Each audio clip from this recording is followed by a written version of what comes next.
جو کچھ ہوا 1 سیکنڈ کے 1000ویں حصے میں ہوا۔ وہ تاخیر جو کہکشاں میں ہزاروں برسوں میں بتدریج رونما تحریک بنا تو پل لک جھپکنے میں واقع ہو گیا۔ کیپ ہٹی آبروز روٹھی میں ایک نوجوان ماہر فلکیات شستر بیٹھے کا بیٹھا رہ گیا۔ اس کیمرے کو چلانے میں 1 پل کی تاخیر ہو گئی، ورنہ کیمرہ اس وقت کیا کو ریکارڈ کر لیتا، اور 1 پل کی تاخیر بڑی تاخیر تھی۔ اس سے اس واقعہ کی صراحت کا اندازہ لگایا جا سکتا تھا۔ سب جانتے ہیں کہ آسمان میں ستاروں کے مختلف ترتیب نے 12 مختلف اشکال اختیار کی ہیں، جنہیں برج کہا جاتا ہے۔ تو اس لمحے 3 برج سے ٹوٹے ہوئے نوکیلے ٹکڑوں نے مل کر اس سیاہ لیکن چمکدار ستارے کو جنم دیا۔ اس لمحے برج جدی، سرطان اور اسد سے اچانک وہ نوکیلے ٹکڑے اڑے، ایک بے پناہ مقناطیسی کشش کے تحت باہم یکجا ہوئے اور جیسے سرد ہوتے ہوئے کوئلے میں تبدیل ہو گئے۔ پھر اس سیاہ ستارے میں چمک بڑھنے لگی اور تمام برج لرزنے لگے۔ یا یہ دوربین سنبھالنے والے ماہر فلکیات کے ہاتھ کی لرزش کا کمال تھا، جس نے اپنی بے ساختہ حیرت بھری چیخ کا گلا گھونٹنے کی کوشش کی تھی۔ اسے ڈر تھا کہ شاید اس کے سوا کسی کو اس واقعے کا علم نہیں، لیکن در حقیقت ایسا نہیں تھا، کیوں نہ کہ زمین کی اتھاہ گہرائیوں سے واضح طور پر ایک آواز ابھری تھی، آواز جو انسانی تھی لیکن اسے انسانی نہیں کہا جا سکتا تھا۔ وہ جیسے جیسے سیاہ ستارے طاقت پکڑ رہے تھے، پاتال سے ابھرنے والی اس کی آواز کا حجم بھی بڑھ رہا تھا۔ غاروں میں، تہہ خانوں میں اور کھلے میدانوں میں لوگ جمع ہو گئے تھے۔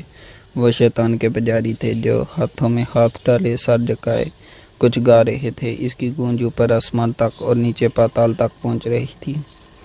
وہ چھٹے ماہ کا چھٹا دن اور چھٹے گھنٹہ تھا، وہ خاص الخاص لمحہ جس کے بارے میں قدیم عہد نامے کی پیش گوئی تھی کہ وہ کرۂ ارض کی تاریخ بدل ڈالے گا۔ پچھلی چند صدیوں میں ہونے والی جنگ اور المناک واقعات تو محض ریہرسل تھے۔ یہ چیک کیا جا رہا تھا کہ انسانی سرنگیں ہونے کے لیے تاریخ ہے یا نہیں۔ قیصر روم کے زمانے میں عیسائیوں کو بھوکے شیروں کے سامنے ڈال دیا جاتا اور لوگ تالیاں بجاتے تھے۔ ہٹلر کے دور میں یہودی زندہ جلا کر کوئلے میں تبدیل کر دیے گئے تھے۔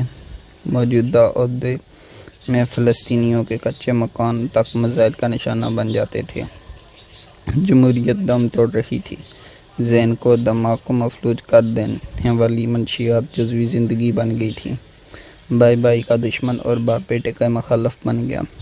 اسکول کی بستیوں میں، بازاروں میں دھماکے کوئی غیر معمولی بات نہیں رہے تھے۔ بابل کے طالب علموں نے اس واقعے کی علامتیں دیکھی اور سمجھ لی تھی۔ مشترکہ منڈی کے روپ میں رومن امپائر پھر سے ابھر آئی تھی۔ اسرائیل کی شکل میں یہودیوں کو وہ زمین مل گئی تھی جس کا ان سے وعدہ کیا گیا تھا۔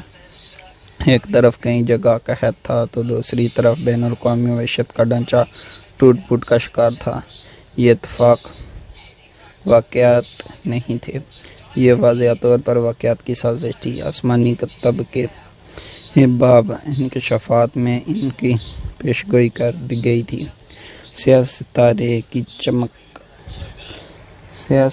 چمک بڑھتی گئی، شیطان گیت کے لیے بلند ہوتی گئی، زمین مرتعش ہو گئی۔ مکتو کے قدیم شہر کے کھنڈرات میں موجود بوڑھے ہینگن نے واضح طور پر اسے محسوس کیا اور وہ رونے لگا۔ اس کے مخطوط اور اس کی قدیم الواب اب بیکار تھیں۔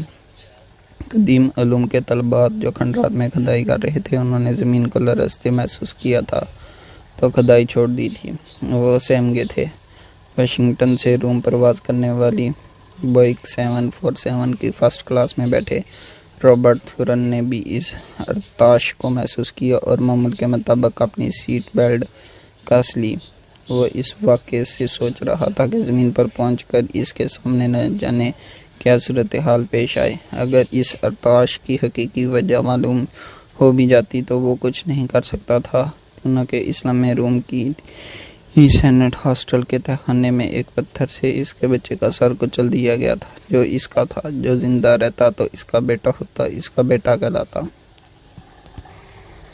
کسی بھی لمحے سب لگا کر دیکھنے 1 لاکھ سے زائد افراد جہازوں میں بیٹھے فضا میں اڑ رہے ہوتے ہیں۔ رابرٹ تھیورن کو اس طرح کے دادہ شمار بہت اپیل کرتے تھے۔ اس وقت وہ اسکائی لائنز میگزین میں یہ دادہ شمار پڑھتے ہوئے سوچ رہا تھا کہ زمین پر جو انسان موجود ہیں اور جو اس لمحے فضائی سفر کر رہے ہیں، ان کا